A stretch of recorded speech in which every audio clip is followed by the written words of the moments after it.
Hello guys, welcome back to my channel Dentistry Active and today our topic is safety and protection।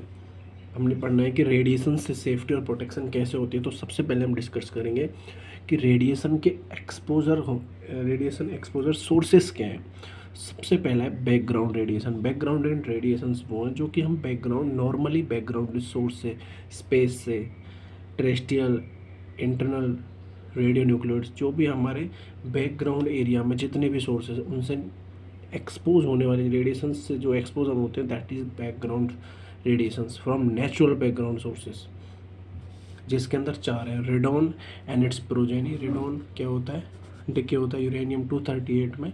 This product attach to dust particle inhaled in lungs, deposit on bronchial epithelium in respiratory tract.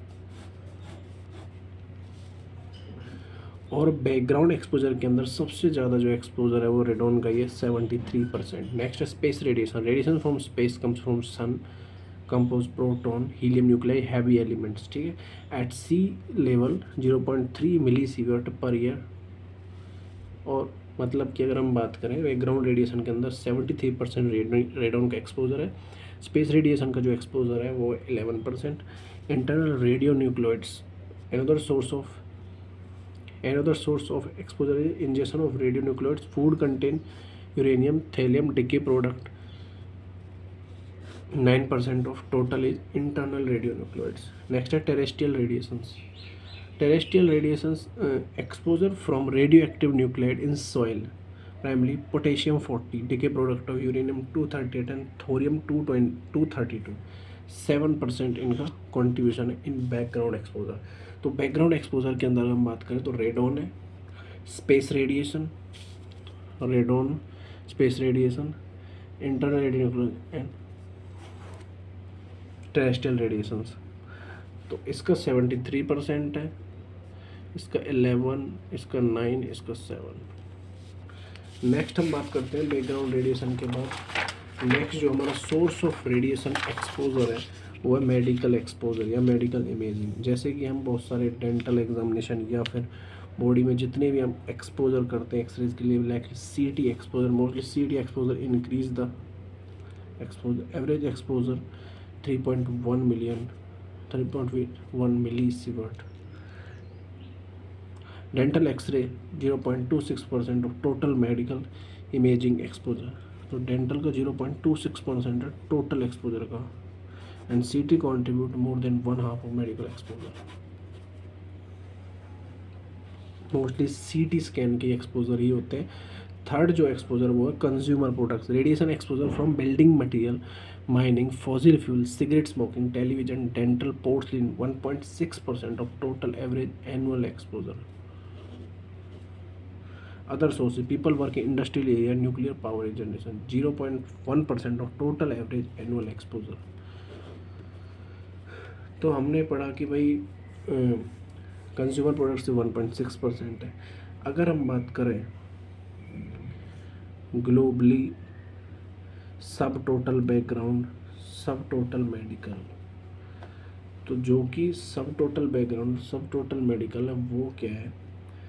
Globally 3 milli sievert है और US के अंदर 6.2 मिली sievert है। ठीक है, सब total background and सब total medical, ये टोटल है 3 मिली सीवर्ट। नेक्स्ट हम बात करते हैं कि भाई रेडिएशन से सेफ्टी के लिए हम क्या क्या कर सकते हैं। एक रेडिएशन प्रोटेक्शन यानी रेडिएशन प्रोटेक्शन प्रिंसिपल्स हैं जिसके बारे में बात करेंगे कि गाइडिंग प्रिंसिपल्स और radiation protection principle, that is JOD, ZOD, sorry Z नहीं, JOD, जोड। सबसे पहले justification principle, then optimization principle, then dose limitation principle. Justification principle means कि हम किस सिचुएशन में हम एक्सरे लेना चाहिए और किस सिचुएशन में एक्सरे नहीं लेना चाहिए, और अगर हम एक्सरे ले रहे हैं तो एक्सरे लेना is more beneficial for patient और नॉट, यानी उसकी प्रॉब्लम से ज़्यादा एक्सरे लेना यूज़फुल है तो ही हम एक्सरे लेंगे, या फिर हमारा एक्सरे लेना is more beneficial to for treatment of that problem. Dentist identified a situation where patient exposure benefit exceed the risk of harm. ठीक है, that next principle is optimization principle. Optimization principle mean dentist use means of many means to reduce unnecessary exposure to their patients. इसमें एक principle है, principle of ALARA, as low as reasonably achievable, as low as reasonably achievable, principle of ALARA. Next है dose limitation principal, means कि provide dose limits for occupational exposures that no individual exposed to unacceptable high doses applicable to dentist and staff, no dose limit for patient for diagnostic purpose। Patient के लिए कोई dose limit नहीं है, dose limitation जो वो dentist और staff के लिए एप्लीकेबल है। डोज लिमिटेशन प्रिंसिपल मतलब है कि हाँ, कि जो हम जो ऑक्यूपेशनल एक्सपोजर के अंदर जो ऑक्यूपेशन में एक्सपोजर हो रहा है वो होएगा, लेकिन वो एक्सपोजर थोड़ा कम होना चाहिए। ये डोज लिमिटेशन प्रिंसिपल यहाँ पे इसको इस चीज़ को एक्सप्लेन करता है। तो हम नेक्स्ट बात करेंगे पेशेंट की प्रोटेक्शन कैसे कर सकते हैं, और उसके बाद ऑपरेटर की protection. Patient protection, first patient selection criteria, clinical examination, patient history, any prior radiographic review, carries risk assessment process, proceed for radiographic examination. Radiograph should made to contribute additional information in diagnosis and treatment plan. Next conducting the examination, हमने selecting criteria create किया कि भाई हमने clinical examination किया कि हमें किस चीज़ के लिए रेडियोग्राफिक इमेज चाहिए। देन हमने एग्जामिनेशन के कंप्लीट किया। Then film and digital imaging, use of fastest image receptors. अब हमें क्या करना है, बहुत सारी इंट्रा ओरल एक्सरे फिल्म्स होती हैं, यानी group A B C D E F, ठीक है। तो जो हमारी ई फिल्म और एफ फिल्म होती हैं वो फास्ट फिल्म्स होती हैं, ठीक है। तो ट्वाइस फास्ट है E and F, require half exposure. लेकिन जो ग्रुप डी फिल्म में exposure reduction, same contrast, image quality का यहाँ पर इम्पैक्ट है। अगर हम बात करें कि करंट डिजिटल सेंसर है इक्वल और greater than dose saving than E और एफ स्पीड फिल्म, मीन्स की जो भी हमारे इंटरवल एक्सरे फिल्म्स हैं, ठीक है, जितनी फास्ट रहेगी फिल्म इतना ही एक्सपोजर कम यूज़ होगा, ठीक है। मतलब पेशेंट का एक्सपोजर कम होगा और फिल्म जो फास्ट स्पीड फिल्म्स होंगी जैसे ग्रुप ई और F and group D films, ठीक है। और जो आजकल के करंट डिजिटल सेंसर्स हैं वो भी ऐसे फिल्म की स्पीड की तरह ही एक्सपोजर, लेस एक्सपोजर करा रहे हैं, मतलब कि जो आजकल के डिजिटल सेंसर्स हैं। नेक्स्ट हम बात करेंगे intensifying screen films. Intensifying screen films extra oral radiography में यूज़ होते हैं, इंट्रो रेडियोग्राफी में यूज़ नहीं होती। एक्स्ट्रा ओल रेडियोग्राफी में क्या होती है, ये हम फिल्म्स यूज़ करते हैं स्क्रीन के, मतलब कि जो हमारी फिल्म है एक्सरे फिल्म है, एक्सरे फिल्म के ऊपर एक इंटेंसीफाई स्क्रीन उसके आगे लगी होती है।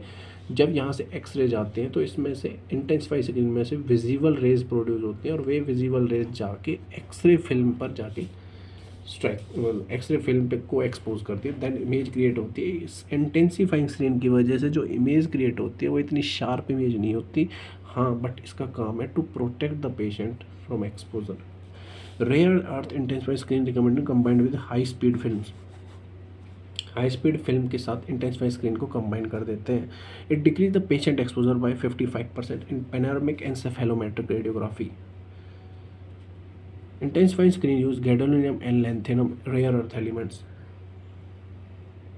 and high speed films replaced by storage for patient charge coupled devices, CCD। Here's digital sensors है। नेक्स्ट पेशेंट की प्रोटेक्शन के लिए क्या कर सकते हैं, सोर्स टू स्किन डिस्टेंस, यानी एक्सरे सोर्स है उससे सोर्स टू स्किन डिस्टेंस, यानी use of long source to skin distance of 40 centimetre other than short distance 20 centimetre. It decrease exposure by 10 to 25%, appropriate 20 to 40 with longer distance, X-ray beam less divergent, decrease magnification, decrease exposed tissue volume। जितने ज़्यादा मतलब longer distance पे क्या होगा, x ray beam less divergent होगी, decrease magnification हो जाएगा।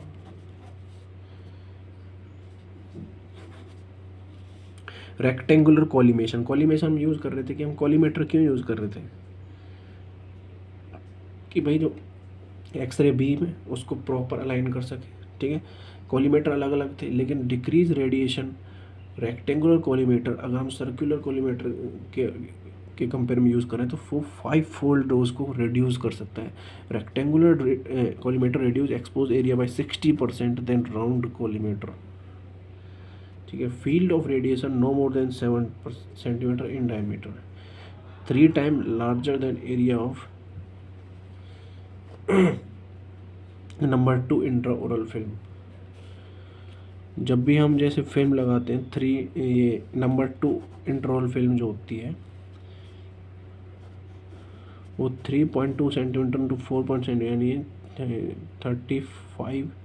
30.4 into 41 भी बोल सकते हैं, ठीक है। 30.4 इंटू 41 में बोल सकते हैं इसको, और ऐसे सेंटीमीटर में बोल सकते हैं, ठीक है। इट्स 3 टाइम लार्जर देन, ये कहना चाह रहा है कि जो हमारी इंटरवल फिल्म है ना उससे ये कॉलीमेटर 3 टाइम लार्जर है as compare to area of number 2 interval film. कौन सा? राउंड कॉलीमेटर, ठीक है।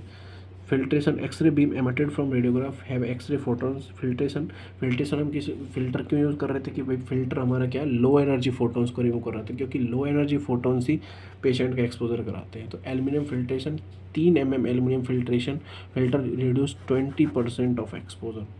अगर हमारा 50 to 70 किलो वोल्ट पोटेंशियल है देन 1.5 एल्यूमिनियम यूज़ करेंगे, या मोर देन 70 वोल्टेज पे हम यूज़ कर देंगे 2.5 aluminium. Next, protective apron and thyroid collars. Function of these to protect or reduce radiation exposure to gonads and thyroid glands. Next, include material with high atomic number. These high atomic number metals provide beam attenuation, means to reduce the energy. Next, film and sensor holders. Film holders क्या होंगे? Used to align the film precisely, allow operator to control position and film alignment.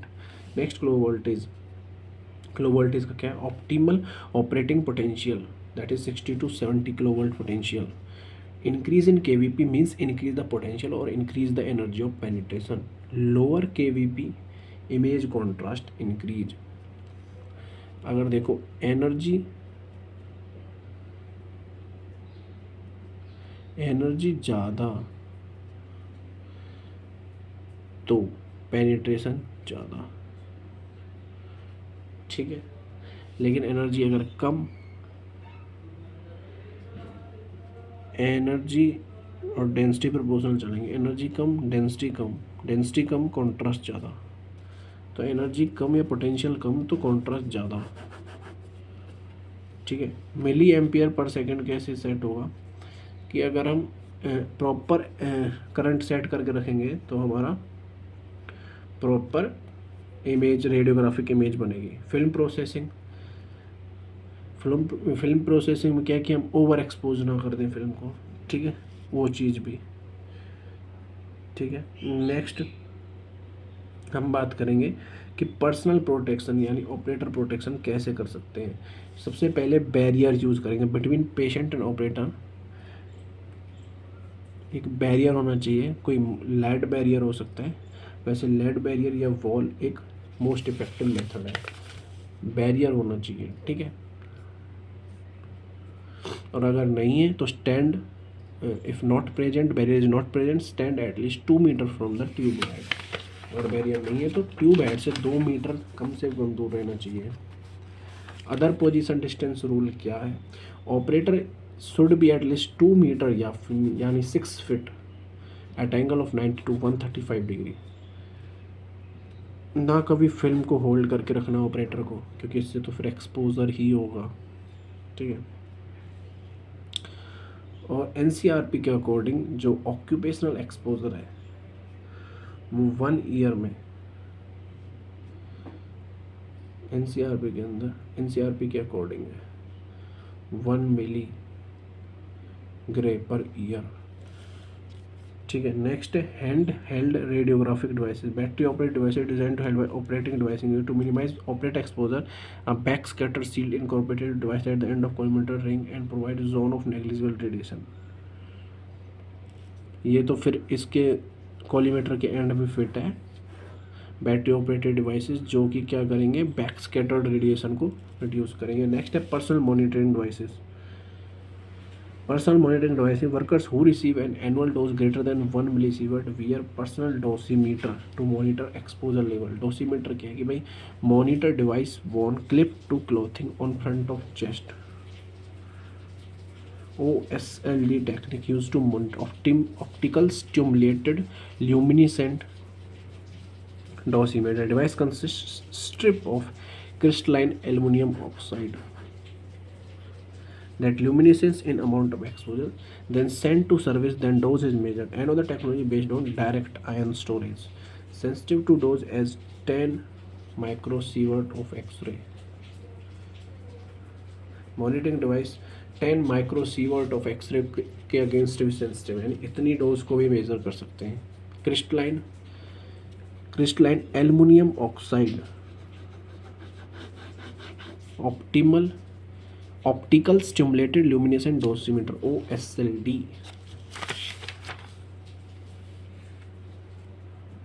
Next है dose limit. International commission on radiological protection. These are the international organizations which limit the dose. Occupational dose limit is 20 millisievert per year. Public dose limit, अगर हम बात करें